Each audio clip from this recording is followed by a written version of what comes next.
Bonjour à toutes et à tous et bienvenue sur Serious Game Blog. Un serious game, à quoi ça sert?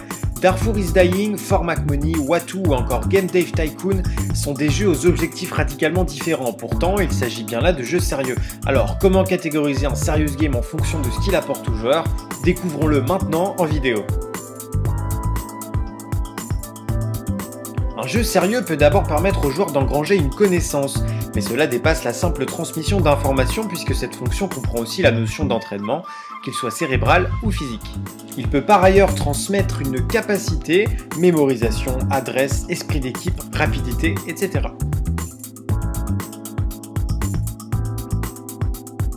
Faire évoluer la perception d'un joueur sur un sujet lambda est un défi relevé tous les jours par les serious games.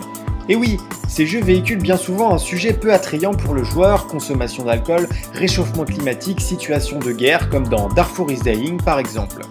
Ils permettent de sensibiliser le joueur afin qu'il comprenne les ressorts d'une problématique, sa perception du sujet pourra ainsi évoluer et tendre vers une image plus positive ou négative que celle qu'il s'en faisait avant de jouer. La fonction promouvoir est utilisée pour améliorer la perception d'une cible sur un produit, une marque, une entreprise, un service ou un process. Les messages véhiculés par ces jeux sont présentés de manière avantageuse de la part d'une marque, d'une entreprise ou d'un organisme public. D'une certaine manière, ce sont des jeux de sensibilisation à caractère commercial.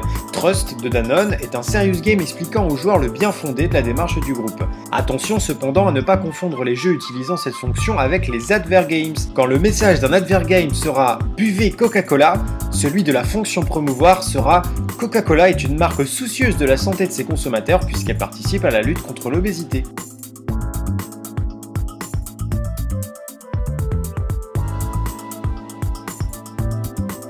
Le jeu sérieux peut également servir à la récolte de données en invitant le joueur à produire des informations le concernant ou concernant un sujet lambda.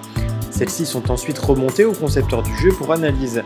Ces analyses permettent de mesurer le savoir-être chez le joueur, le savoir-faire chez le joueur et de produire une étude statistique quantitative. On qualifie alors ces jeux de data games.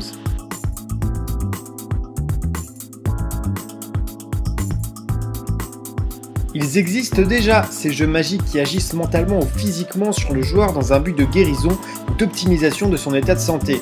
Comme beaucoup de thérapies, celles prodiguées par ces jeux sont souvent rébarbatives ou difficilement acceptables par les patients. Grâce aux mécaniques ludiques des jeux sérieux, elles sont rendues attrayantes et interactives. L'ETP, ou éducation thérapeutique patient, vise à aider les patients à gérer au mieux leur vie avec une maladie chronique. À destination des jeunes diabétiques, le jeu Time Out apprend au joueur à manier sa pompe à insuline en fonction de son alimentation.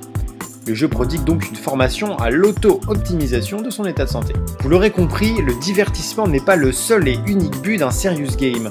Attention cependant à ne pas cloisonner ces 5 fonctions, puisqu'un jeu sérieux peut utiliser une ou plusieurs d'entre elles. C'est déjà la fin de cette vidéo, retrouvez l'article traitant du même sujet sur seriousgameblog.com et pensez à vous abonner à notre compte Twitter @seriousgameblog ainsi qu'à la chaîne YouTube Serious Game Vlog.